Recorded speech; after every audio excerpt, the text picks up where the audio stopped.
छोड़ेंगे नहीं हम। तब यहाँ से बोले सुभाष चंद्र बोस ने, आज भी मौका है, आज भारत माँ की सेना की ओर से लड़ो। ये अपने 7 समुद्र पार करके यहाँ चल आया सब, ये भारतीय सब। लेकिन इनमें इतना हिम्मत है कि हमको मारने के लिए जर्मनी चलाया सब। कि किसके लिए लड़ रहे हैं आप? 1857 उड़ीसा के कटक, उस समय उड़ीसा स्वतंत्र था या बंगाल का पार्ट था? बंगाल का पार्ट था। सुभाष चंद्र बोस के बचपन का नाम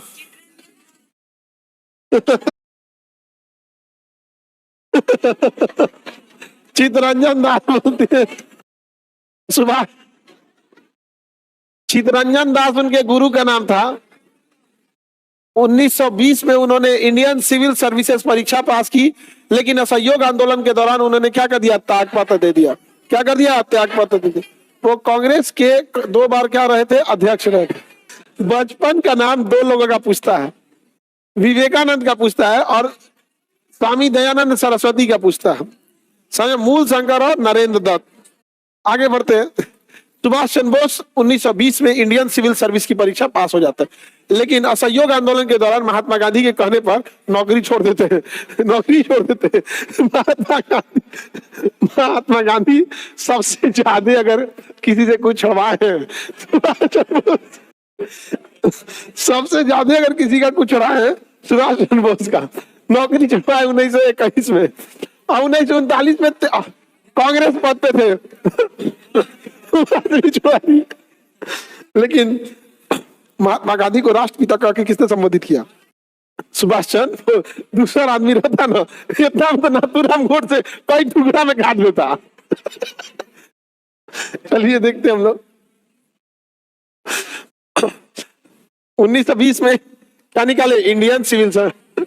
अब त्याग पत्र दे दिए अगले साल, क्योंकि गांधी जी बोले थे अच्छे दिन आने वाले। सुभाष चंद्र बोस से क्या छुड़वा दिए? नौकरी। सुभाष चंद्र बोस 1938 में कांग्रेस के हरिपुरा में अध्यक्ष बने थे। क्या बने थे? फिर अगले साल 1939 में त्रिपुरी में अध्यक्ष बन गए। त्रिपुरी में तो महात्मा गांधी के कहने पर त्यागपत्र दे दिया। गोडसे अगर नौकरी छोड़ा रहता तो आज तक नेता हल्ला करता था कि गांधी के कहने पर नौकरी छोड़ दिया। ये बात सही बोल रहा है। आज तक हल्ला करता कि चपरासी की नौकरी छोड़ दिया इनके कहने पे। लेकिन इन लोग में आपसी अंडरस्टैंडिंग बहुत अच्छी थी। सुभाष चंद्र बोस हकीकत में नरम दल में सेट भी नहीं हो पाते, नरम दल वाला आदमी नहीं था। तो बताइए सुभाष चंद्र बोस 1938 में कहा अध्यक्ष बने? हरिपुरा। और 1939 में त्रिपुरी। कहां पे? त्रिपुरी। त्रिपुरा नहीं जी, त्रिपुरी। त्रिपुरी कहां पर? त्रिपुरी। ये मध्य प्रदेश में जगह है त्रिपुरी। मध्य प्रदेश में जबलपुर के पास एक जगह है त्रिपुरी, वहां पर अध्यक्ष बने थे। इस समय चल रहा था, जरा गौर से देखिए 1939 को ध्यान से। वो सेकेंड वर्ल्ड वॉर का समय चल रहा था। अंग्रेज सब अभी फुल फॉर्म में थे सब, और सेकेंड वर्ल्ड वॉर ज्यादा दिन चला भी नहीं था। अंग्रेजों के पास गोली बारूद की कमी नहीं थी। और गांधी जी देख के आए थे विंस्टन चर्चिल को। इस समय प्रधानमंत्री विंस्टन चर्चिल था। उसने पहले आदेश दिया मशीन गन से गोली मरवा देना, अगर कोई कुछ बोले तो। कोई कुछ बोले तो सीधा गोली मरवा देना यार। इसलिए महात्मा गांधी ने कहा सुभाष चंद्र बोस से कि देखिए आपको हम दोबारा इस्तीफा दिलवाने वाले हैं। सुभाष चंद्र बोस ने कहा कहां से? ये से दिलवा रहे, आप कांग्रेस का अध्यक्ष पद छोड़ दीजिए, नहीं तो पूरे पे प्रतिबंध लग जाएगा, बेहतर होगा। तो सुभाष चंद्र बोस ने कहा कि तो करेंगे क्या, हम हर जगह से तो आप हमको छोड़वा ही रहे हैं। तो इन्होंने कहा कि एक अलग से कोई गर्म दल बना लीजिए, आप जो मन नाम रख लीजिए। तो महात्मा गांधी के ही कहने पर सुभाष चंद्र बोस ने फॉरवर्ड ब्लॉक बनाया। और फॉरवर्ड ब्लॉक बनाया और जस्ट अगले साल 1940 में फॉरवर्ड ब्लॉक पर अंग्रेजों ने प्रतिबंध लगा के सारी संपत्ति जब्त करके सुभाष चंद्र बोस को जेल में भेज दिया।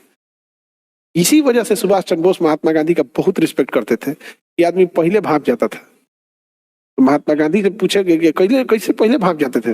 कि यही नहीं कि चोटन के मोहल्ला में पढ़ाई हम भी किए।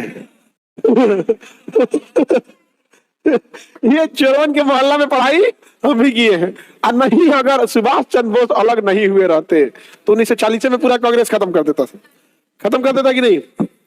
खत्म कर देता। तो 1940 में भड़काऊ भाषण देने के आरोप पर इन्हें जेल हो गया। और इन्होंने 1939 में छोड़ा और क्या बना लिया? Forward block. और जस्ट अगले साल क्या हो गया? जेल हो गया। और जेल से जब ये रिहा हुए तो कहाँ चले गए? जर्मनी। किससे जाके मिले? हिटलर। हिटलर ने क्या बोला? नेताजी। हिटलर ने क्या बोला? नेता। हिटलर से कहा कि आपने भारतीय सैनिकों को पकड़ा हुआ है, तो कहा कि पकड़े हुए हैं, आया था सब मारे, मारे आया था सबको, हिटलर को कहा हमको दे दीजिए, हम इसको बैक गियर लगा के ब्रिटेन पे मार देंगे। हिटलर का कुछ समझे, अपने 7 समुद्र पार करके यहाँ चला आया सब, भारतीय सब।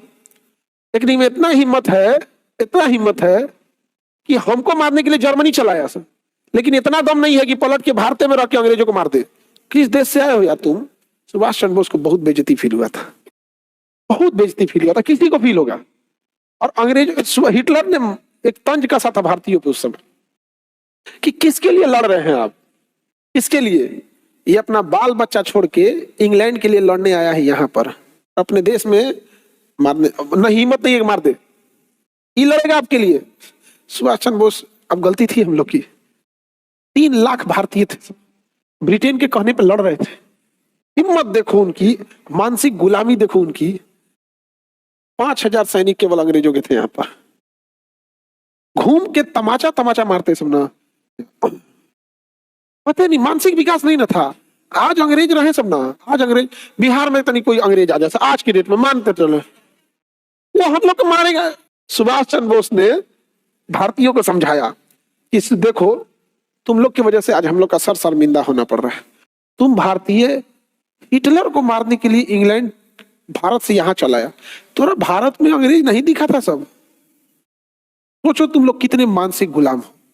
पहली बार भारतीयों ने इस बात का आभास किया था, यार हम 3 लाख लड़ने चले आए थे सब ब्रिटेन से, उस ब्रिटेन के कहने पे चले आए थे जिसने हमें जलियांवाला बाग में मारा था, उस ब्रिटेन से हम मारने चले आए थे जिसने भगत सिंह को फांसी दिया, जिसने खुदीराम बोस को फांसी दिया, जिसने अशफाकुल्लाह खान को फांसी दिया, जिसने चंद्रशेखर आजाद को पार्क में मजबूर कर दिया गोली मारने के लिए, जिसने 1857 की क्रांति किया, झांसी की रानी को बेदखल कर दिया, हम उसके कहने पे आ गए हैं।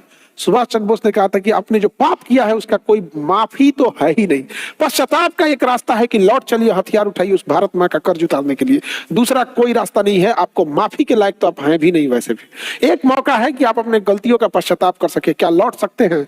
तब भारतीयों ने आभास हुआ था कि कितनी बड़ी गलती हुई हमसे। तब भारतीयों ने कहा कि साहब बस लौटा दीजिए, बंदूक में गोली नहीं रहेगा ना, मार लाठी कपार फोड़ देंगे, एक हम छोड़ेंगे नहीं। यहाँ बहुत मोटिवेट हुए सर।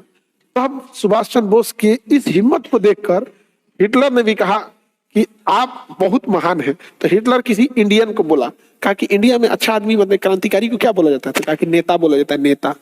तो सुभाष चंद्र बोस को हिटलर कौन ची को उपाधि दी, नेता जी।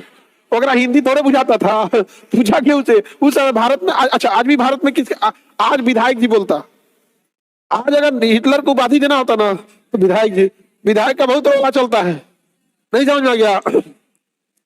विधायक का बहुत रोला चलता, अभी उतना नहीं चलता है, नहीं समझ में गया? अब तो महात्मा को बताइए, सुभाष चंद्र बोस को नेताजी की उपाधि किसने दिया? हथियार दिया हिटलर, और जापान से संपर्क कराया हिटलर ने। जापान ने भी हथियार दिया, और जापान ने कहा कि देखो अमेरिका हमारे ऊपर हमला करने आया है, ये सैनिक लो, ये हथियार लो। और सुभाष चंद्र बोस को गिफ्ट में दे दिया अंडमान निकोबार। अंडमान निकोबार सुभाष चंद्र को कैसे मिला? गिफ्ट में मिला था। किसमें मिला था? जिस अंडमान निकोबार जेल में सावरकर जी जेल में रहे, माफी मांगे, फिर छूटे, उस पूरे द्वीप को कब्जा करने वाला कौन था? सुभाष चंद्र बोस था कि नहीं? सुभाष चंद्र बोस। और सुभाष चंद्र बोस वहां से फिर सिंगापुर गए, वहां देश आजाद घोषित कर दिया, देश आजाद हो गया, हम ही उसके सरकार हैं, अभी बाहर हैं।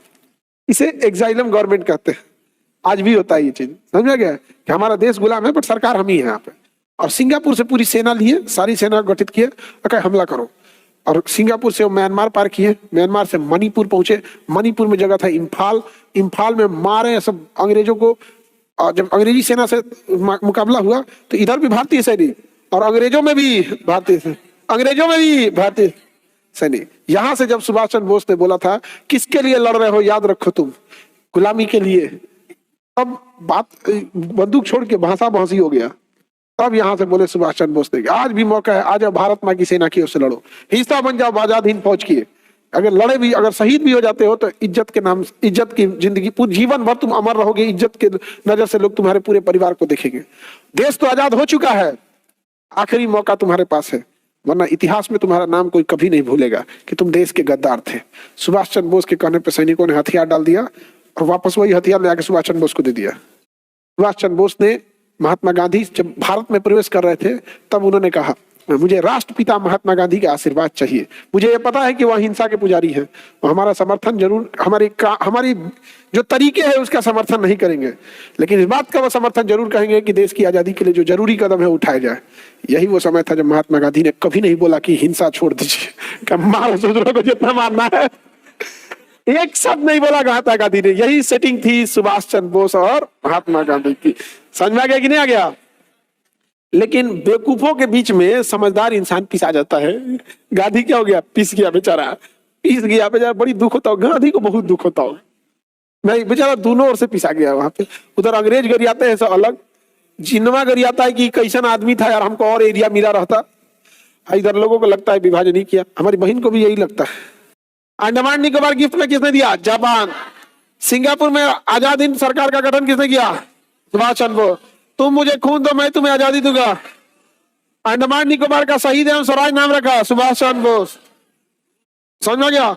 महिलाओं के लिए लक्ष्मी ब्रिगेड किसने बनाया? सुभाष चंद्र बोस। समझ में आ गया कि नहीं?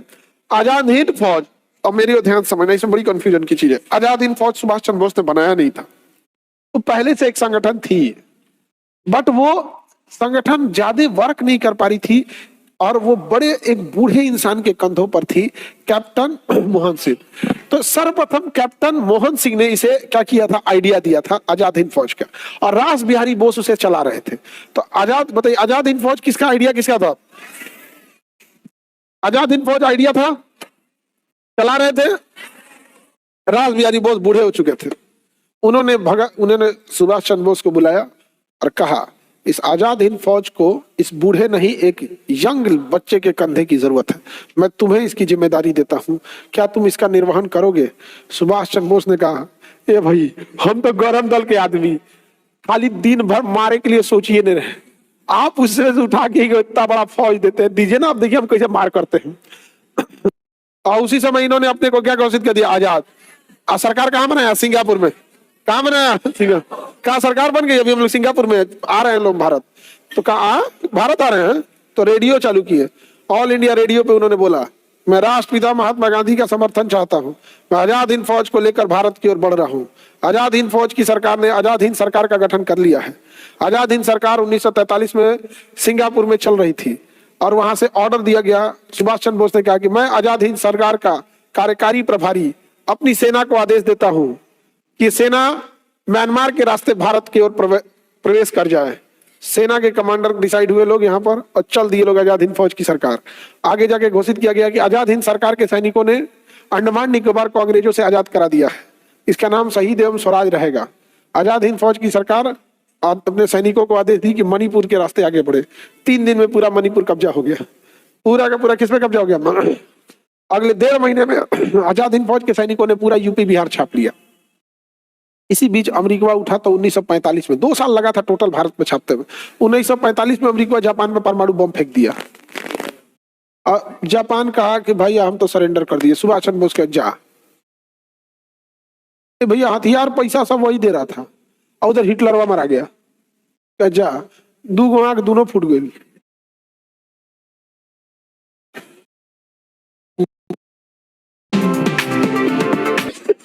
आप लोग कभी याद करते हैं? तो बताइए, ये समझ में आ गया सुभाष चंद्र बोस की भूमिका। जापान ने जब परमाणु बम फेंक दिया 9 अगस्त और 6 अगस्त को, तो सुभाष चंद्र बोस जापान से हट गए। 9 अगस्त और 6 अगस्त 1945 को बम फेंक दिया गया, तो ये वहां से हट गए। उनकी जहाज जब ताइवान के पास जा रही थी, तो 9 अगस्त को बम गिरा, उसका दुना कीजिए, 9 दूनी 18। 18 तारीख को ताइवान, यानी उस समय उसका नाम फार्मूसा था, उनका विमान दुर्घटनाग्रस्त हो गया, और सुभाष चंद्र बोस की मृत्यु हो गई। अब इस पे क्या है? एक डॉक्यूमेंट्री है। अब ये कहते हैं लोग कि उनकी मृत्यु नहीं हुई थी, वो भूमिगत होकर गुप्त रूप से जीवन जी रहे थे कि अंग्रेज उन्हें फांसी ना दे दे। अब यहाँ क्या है ना कि भाई देश आजाद हो गया तब तो आ ही सकते थे, देश आजाद हो गया तो आ सकते, उनका तो कोई दुश्मन था ही नहीं। अब ये ना भारत में एक मिस्ट्री बन के रह जाती है चीजों को। अब फिल्में आ जाती हैं, उनमें कुछ दिखा देता है ऐसे। अब इस आम पब्लिक को इसके लिए बड़ी दिक्कत हो जाती है। आम पब्लिक को इसमें प्रॉब्लम आ जाते। हालांकि अगर ऐसा नहीं था कि देश आजादी के बाद उन्हें लोग सर आंखों पे बैठाते, आज के डेट में भी सुभाष चंद्र बोस, हालांकि सुभाष चंद्र बोस की लास्ट जो कहानी थी वो मिस्ट्री ही रही थी यहाँ पर, क्योंकि विमान दुर्घटनाग्रस्त हुआ था जरूर, लेकिन विमान उस समय इतने फ्यूल ज्वलनशील और ये सब चीजें नहीं थे जिससे कि बचने की संभावना उसमें थी। अब उसके बाद अब भारत सरकार का कर्तव्य बनता है कि आए और इस पे एक श्वेत पत्र जारी करें। समझ में आ गया कि नहीं आ गया? हाँ वो तो आते तो जरूर, इनकी मृत्यु हो गई थी यहाँ पर। आज सुभाष चंद्र बोस ऐसा आदमी में एक कंट्रोवर्सी ये लगती है कि वो आदमी कभी छुप के जीने वाला था ही नहीं, वो इंसान कभी छुप के जीने वाले थे ही नहीं। नहीं समझ में आ रहा है? जिन्ना